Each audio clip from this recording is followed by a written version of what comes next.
నరదృష్టితో తీవ్రంగా బాధపడేటువంటి వాళ్ళకి జీవితంలో అన్ని బ్లాకేజెస్ కానీ, అప్పులు కానీ, సడన్ యాక్సిడెంట్స్ కానీ, ఇంట్లో ఏదో ఒక నెగిటివ్ ఎనర్జీ ఉంది అని బాధ కానీ, లేకపోతే ఏదైనా ప్రయోగాలు కానీ, చేతబడులు కానీ ఇలాంటివి ఉన్నప్పుడు ఏం చేయాలి, ఎవరిని అప్రోచ్ అవ్వాలో తెలియని పరిస్థితుల్లో చాలా ఇబ్బంది పడుతూ ఉంటారండి. అవే కాకుండా రాహు యొక్క ప్రభావం కానీ, జాతకంలో ఏమైనా దోషాలు ఉంటే జీవితం అంతా కూడా డిస్టర్బ్డ్గా ఉంటుందన్నమాట. ఎడిక్షన్స్ అనేటువంటివి చాలా ఎక్కువైపోతూ ఉంటాయి. సడన్గా లైఫ్లో డౌన్ఫాల్ అనేటువంటిది కనబడుతూ ఉంటుంది.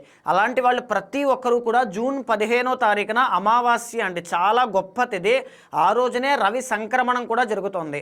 ఆ రోజున తప్పనిసరిగా భైరవ హోమము, కాలభైరవుడు యొక్క హోమము, వనదుర్గా మహావిద్య హోమము, చండీ పరాదేవత యొక్క ఆరాధన, లక్ష్మీ గణపతి హోమము, మహాలింగార్చన ఇవి తప్పకుండా ఆచరించండి. ఆ నెగిటివ్ ఎనర్జీ నుంచి బయటకు వచ్చేస్తారు. అలా చేయించుకోలేనటువంటి వాళ్ళకి మన ఉమాసర ద్వారా సామూహికంగా ఈ కార్యక్రమాలన్నీ కూడా అమావాస్య రోజు జరుగుతూ ఉన్నాయి. ప్రతి ఒక్కరూ కూడా లైవ్లో పాల్గొనవచ్చు. మీ గోత్రనామాల ద్వారా ఇవన్నీ కూడా చేయించుకోవచ్చు. చేయించుకున్న తర్వాత భైరవ రక్ష అనేటువంటిది తప్పనిసరిగా పొందవచ్చు. మీరు ఏ దేశంలో ఉన్నా, ఎక్కడున్నా, ఎవరు ఈ సమస్యలతో బాధపడుతూ ఉన్నా మా ఉమాసర టీంకి కాంటాక్ట్ చేయండి. తప్పకుండా ఈ అమావాస్య రోజు జరిగేటువంటి కార్యక్రమంలో పాల్గొనండి. ప్రతి సమస్య నుంచి, ఆ నెగటివ్ ఎనర్జీ నుంచి బయటపడతారు. భైరవుడి యొక్క అనుగ్రహం మీ మీద ఉంటుంది.